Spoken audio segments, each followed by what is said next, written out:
Hey, everybody, this is Arnold Schmidt.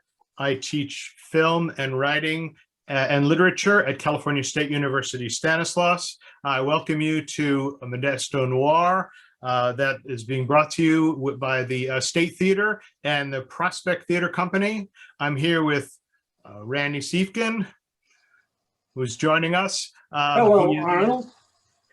How are you doing? Randy Siefkin, retired professor of political science at Modesto Junior College, where I specialized in American politics. No, it's not my fault. Currently a member of the State Theater Board of Directors and host of classic films. Okay, and we are bringing you this this event in conjunction with the Prospect Theater Company, the Prospect Theater Project, which is a local stage company, theater company, and during the pandemic, they've been running, as you probably know, radio plays online. This is one of those. It's really quite good. Sorry, wrong number. It's the original script by Lucille Fletcher, and it's quite wonderful. So tonight we're going to talk about the radio play, and we're going to talk about the film that was based on it by Fletcher.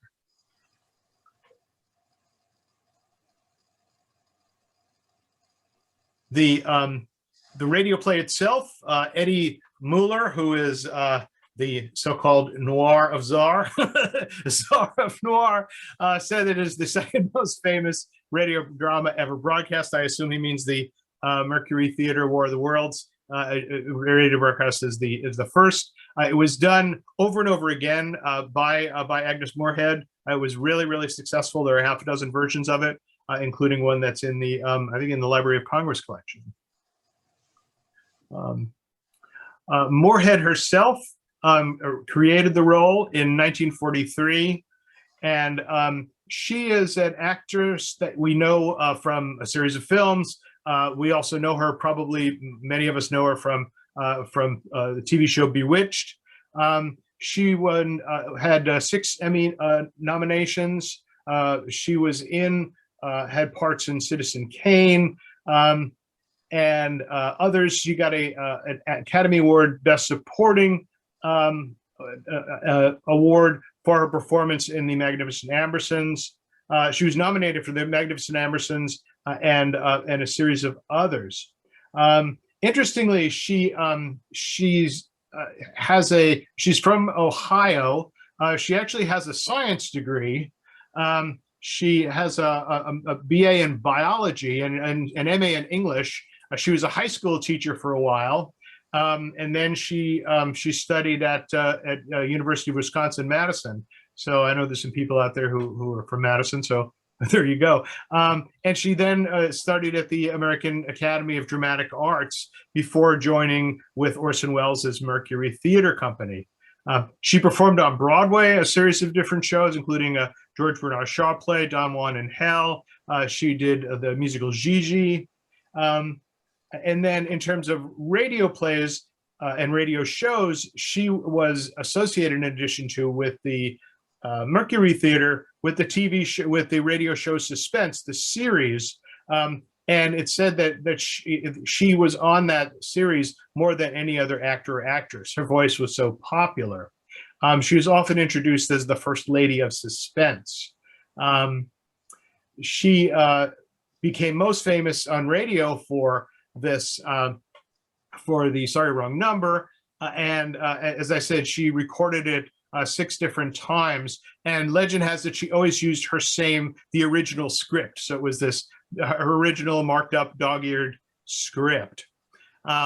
So as I said, she was in Citizen Kane. That's her all the way on the right as Kane's mother. This is in the opening sequence. She's in The Magnificent Ambersons, which is a wonderful film. I think underrated in the sense that everybody talks about Citizen Kane and doesn't see The Magnificent Ambersons. And then, as I said, she's known for the character of in Bewitched. The radio play itself is by Lucille Fletcher, and Randy's going to tell us about this. So this is one of her 7 suspense scripts made into a film, actually the only one, even though it says The Hitchhiker here, and we showed a version of The Hitchhiker. It was not Lucille Fletcher's version of The Hitchhiker, but Ida Lupino's version of it. Actually not version, but original approach to the topic, but by the same name. So here you have a radio drama that transitions from radio to film to television to a novel and to the stage. A quite remarkable history. Her challenges here, the suspense program specialized in 22-minute radio plays. Her challenge here is how to turn a 22-minute radio drama into a movie that's going to run 80 or 90 minutes. I think this one topped out at 89 minutes. Then that required her to add a good number of character attributes, background of husband Harry and his scheme, add additional characters who don't show up in the original radio version, locations. This film, of course, is centered in Leona's bedroom. And so there are at least 8 other locations in the film itself. Some people say the film gives us more, but really tells us less than the original radio version. The original script that she developed was flagged by the censorship office. Yes, they were still around in those days, because of references to drug trafficking, the husband getting off without punishment, and the doctor whose prescription for a divorce as a cure for Leona's paranoia, they were not acceptable topics, at least on the initial read. So in a concession to the censors, drugs became stolen goods. So the film talks extensively about stolen goods and very little about drugs. This is a film that demands your attention. There are flashbacks and then flashbacks within flashbacks. And I think this is the kind of film you almost need to watch 2 or 3 times to figure out what's going on, which is one of the criticisms that we can talk about in the post-film discussion, post-film, post-radio discussions. And actually, the radio version you're going to hear, if you weigh in at the Prospect Theater Project's site this weekend, is the expanded version, which featured Stanwyck and Lancaster. And because of the fact that this is a non-linear story with multiple subplots, it was probably a little too complicated for contemporary audiences, and it really didn't do all that well in the 1948 box office competition. The film was directed by Anatole Litvak, and Arnold is going to tell you a little bit about the director. Okay, Anatole Litvak has done a lot of really interesting stuff and really different kinds of things. He was born in Kiev. He went to theater school. He worked in Leningrad as a director in the 1920s on silent films, on pre-sound films. And then he kind of moves around a bit. There's kind of Russia and Russian politics. He ends up in Germany. And then there's German politics because of the, the early, we're late Weimar, early Nazis coming in. He's in France. He's in England. He makes a series of films in France. Then he leaves France, of course, because of the war.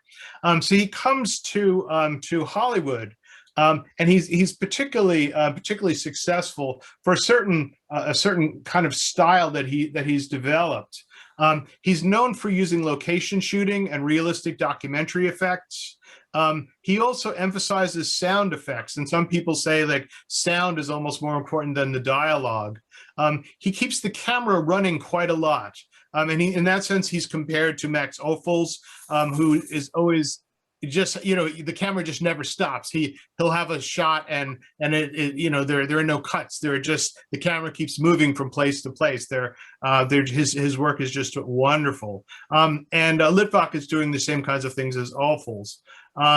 So he keeps the camera going, lots of tracking shots, lots of pans, and he's often known for crane shots, in which he is, often sitting with the cameraman, so that he can be sure that he's getting what he wants. So these are really kind of trademarks of his style, and we'll see some of these in the film, which is some people have said that the flash forward, flash back structure is very much like Citizen Kane.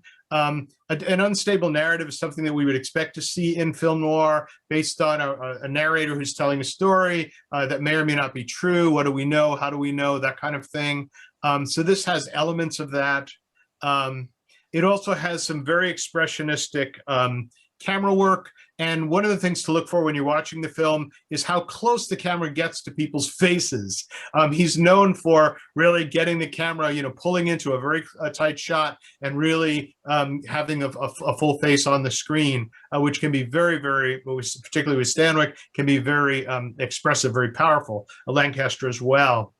So Litvak did, once he gets to the States, because he's coming from Europe, he's aware of what's going on with the Nazis, much more so than America was still relatively or pretty much isolationist at this point.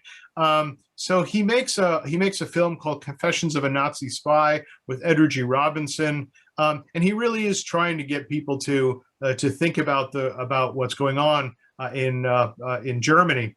When the war starts, he enlists in the service, and he works with Frank Capra on the Why We Fight series.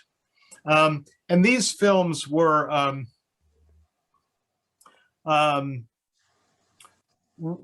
propaganda films in a certain sense. They're wonderful films. They're on YouTube or Netflix. You can watch them. There's a series of them. They cover different parts of the war, different battles, different fronts, different issues. There's I think a half a dozen of them. The collection won an Academy Award for Best Documentary at the end of the war. Litvak directed the one on the Battle of Russia because he had a Russian background. And the U.S. government actually assigned him to photograph the D-Day invasion because he spoke German and French and Russian and obviously English. So his documentary experiences are really important as well. After the war, he comes back to Hollywood, and he directs Sorry, Wrong Number, which is in some ways, I mean, critics see this as Stanwyck's strongest, one of her strongest performances. She's really, really good in this. They talk about expressionistic and even surrealistic elements in the visuals that we see. And the other film that, I mean, he made a bunch of films. The other one that I particularly like is The Snake Pit, Olivia de Havilland. It's for its time, it was a very radical film. It talked about issues that went on with mental illness and institutions. Havilland is fantastic in it. The film got nominated. She got Best Actress, Best Screenplay nomination. So it really is quite good. So his work is really interesting in that way. He did later work includes a film shot in Germany, A Decision Before Dawn, which was nominated for an Academy Award, and then Anastasia with Yul Brynner and Ingrid Bergman, for which Bergman won Best Actress. So in Sorry, Wrong Number, the two main actors, the two main actors featured are Barbara Stanwyck and Burt Lancaster, and Randy's going to talk about them. So Stanwyck, this is sort of playing against type, because Stanwyck frequently played the person who knew more than anyone else in the room. here she's the last person to know what's going on. This was a demanding film for her because it was shot, the schedule was shot, the entire film was shot in sequence over 12 days. And Stanwyck later claimed that this was such a tension-filled experience for her, such a demanding schedule, it caused her hair to turn prematurely gray. And I think if you watch the film, you haven't seen the film in a while, you will understand why that may have occurred. Burt Lancaster was a rising star in Hollywood, generally cast as the muscle man.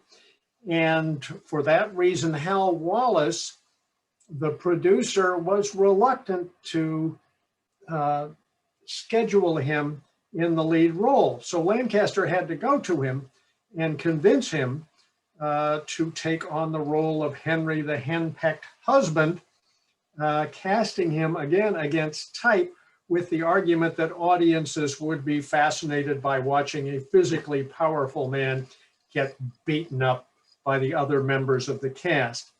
By the way, Lancaster and Litvak frequently clashed, director Litvak and Lancaster frequently clashed, with Lancaster asserting, look, I'm the star, and if I say it's going to happen, it's going to happen. And who do you think the producer is going to listen to?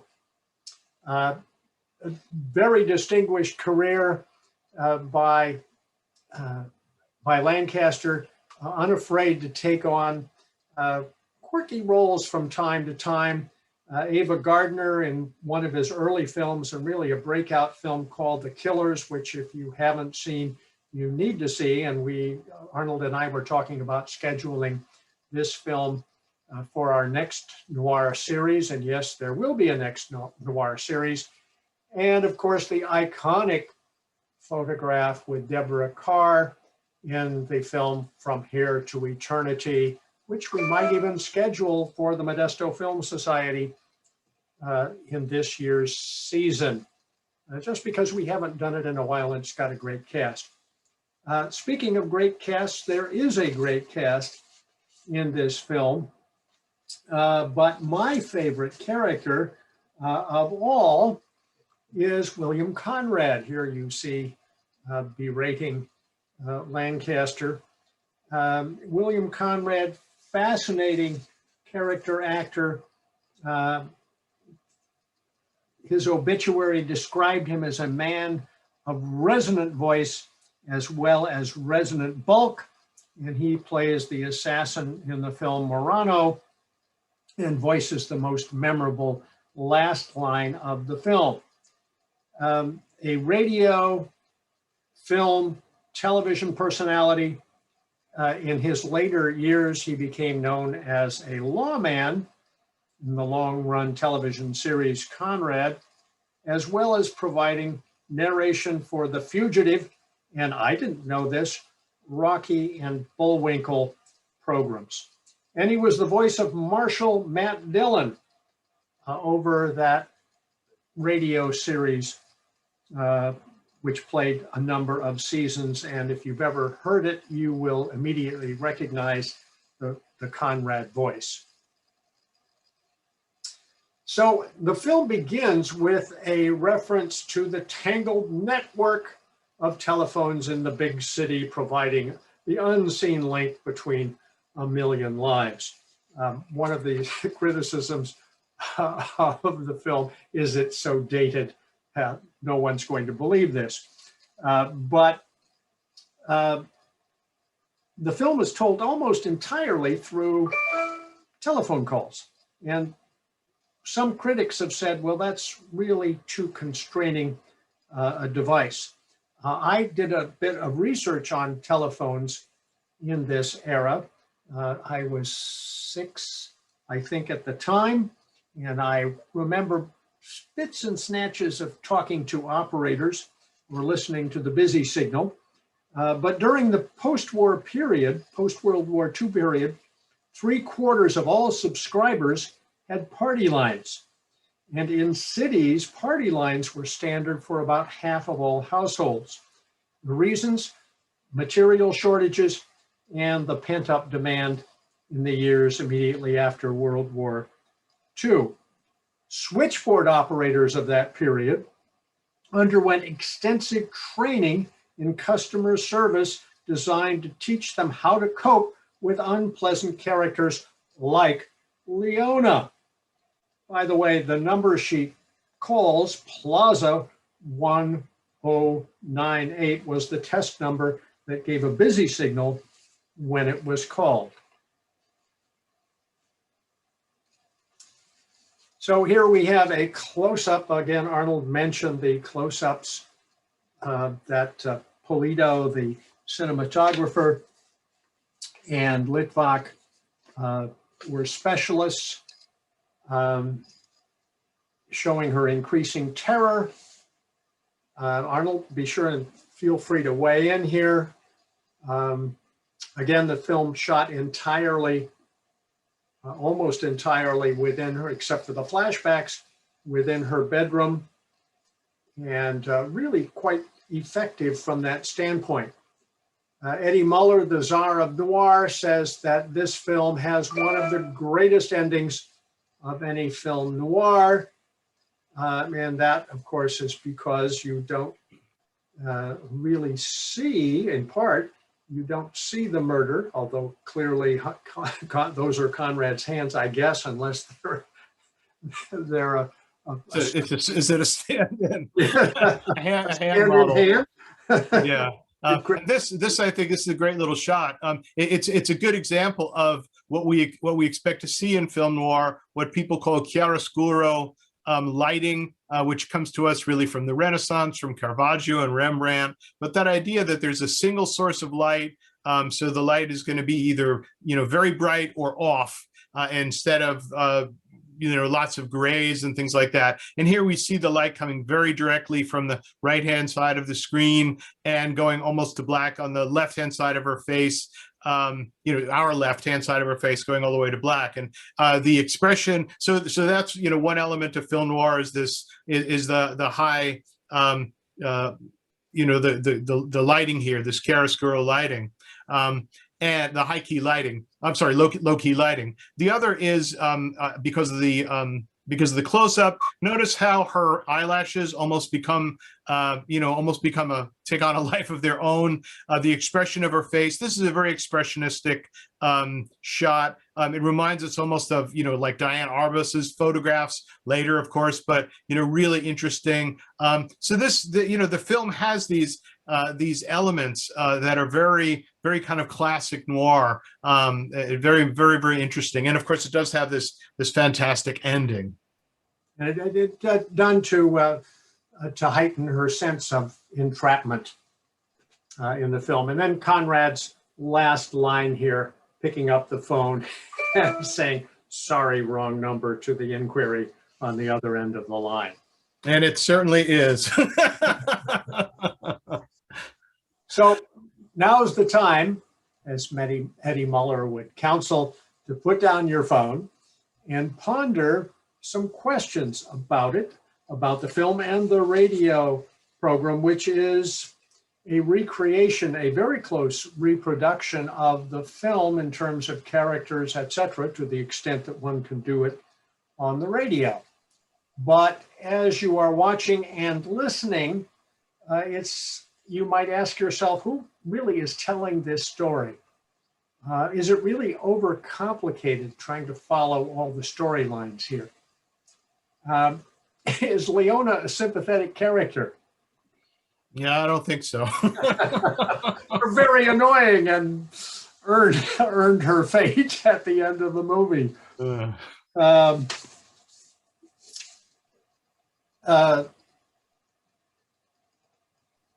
Lancaster is allegedly cast as this ineffectual husband. Do you really see him in that role? I would argue perhaps not.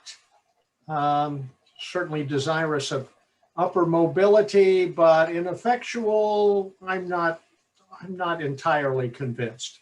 Yeah, and I would have to say one scene to look at when in thinking about this issue is, in a lot of ways, Lancaster, kind of, his wife is he's kind of henpecked in certain ways, but the scene with between him and her father, when he's explaining that he's trying to get this other job, he and the scene doesn't go in his favor, but he comes across physically, his physical presence is very, very powerful, and we really get a sense of him having a great deal of power. And other sequences where he's arguing with her, he really has a certain kind of power, and so I almost feel like the kind of weakness, the henpeckness is used to kind of make him seem less effective, and then when he is effective, suddenly it's very, very dramatic. So I would look at those kinds of dramatic shifts in his character. He isn't like a character that's going to be one way all the way through. He really does change and develop in this and express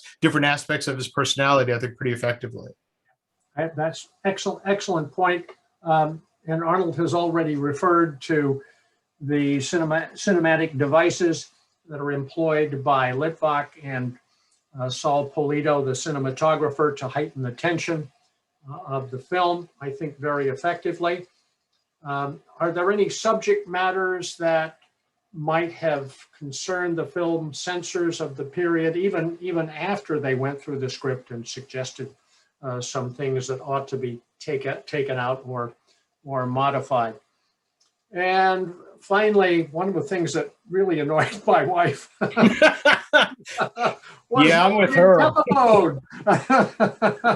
So in this age of cell phones and calls talking about your car warranty is about to be canceled. Again, as you watch the film, and you can watch it on your own, or you can watch it at the State Theater on Wednesday, the 16th of this month at 6 o'clock. And I think one or both of us will be there, so you can ask us additional questions or make suggestions as to future programs that we might want to consider. Do come by, do take advantage of the radio program, this recreation of the rebroadcast by PTP this weekend, June 11th through 13th, streaming. You do have to go to their website to register for that. And then next Thursday evening, June 17th, we will have the cast and crew of the radio broadcast, along with Arnold and myself, to discuss the film and to answer any questions that you have about the film, the radio play, or anything else noirish. So audience questions will be encouraged, but we hope you won't hang up on us. Okay. So we hope to see you during our discussion. As I said, do register at the State. You'll get a link that'll take you to the discussion, and it'll be us talking about the film. It'll be the actors and the director talking about the radio show, and also keep an eye out for future events that we have coming up. The next show is going to be Arsenic and Old Lace. And that will also be the film that we'll talk about, but there also the radio show, which that one's from Gallo, right? Yes, correct. Arsenic and Old and Maltese Falcon. Both. Yeah, so those are both going to be from the Gallo Theater Repertory Company, who did their repertory radio theater, Arsenic and Old Lace, and the Maltese Falcon. So do stay up with us and join us for these different noir events. Arsenic and Old Lace, as I'm constantly reminded, isn't exactly as noir as maybe it might be, but of course there are dead people in it, so it gets at least partial credit. How many dead people are there? That's it. Well, thanks so much for joining us for Modesto Noir, and we hope to see you all soon. See you at the State Theater on the 16th and online streaming on our post-film, post-radio broadcast discussion on the 17th. Thanks a lot. Bye-bye now.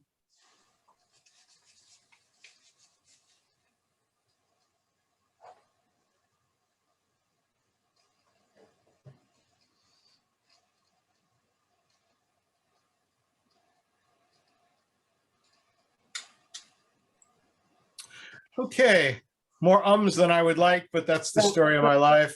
No, actually, it was. I think that was one of our best. So yeah. So yeah, we're getting a kind of a give and take thing there. That's good. Right. Yeah, we'll stimulate the discussion a bit. So, have you listened to the radio program? You know, this I actually I heard this. And I almost remember, I almost think I saw this. Was this one that they actually did before they closed? I have a vague recollection of actually seeing it on stage. But anyway, I did see their version of it, and it is really interesting. And I totally felt that way about the phone. Mm-hmm. You know, I think one of the things, you know, you can do a lot with sound, but you have to mix it right. And yeah, I know there's this idea that, yeah, but it's supposed to be annoying. But, you know, an artistic experience of being annoying is different than just being simply annoying. Yeah. Well, I think we saw the Gallo do a version of this. No, maybe the PTP did it before. But I remember Sue was particularly annoyed by the telephone and by the screaming. Oh, okay. Yeah. I forgot to mention Stanwyck in we had that outtake from Double Indemnity. The Double Indemnity. Oh, yeah. Okay. Yeah. Play off that, but I forgot that. So. Yeah, it's hard. I think, you know, the way to do it, and I don't know how we would do it technically, is for both of us to be able to control the advance the slides, which I don't know that that's possible, or for you to somehow give me a signal and say next slide or whatever. Well, in the old days of my art history class, she used to ring a little bell. Yeah, see, that would work. I somehow got an A in that class. I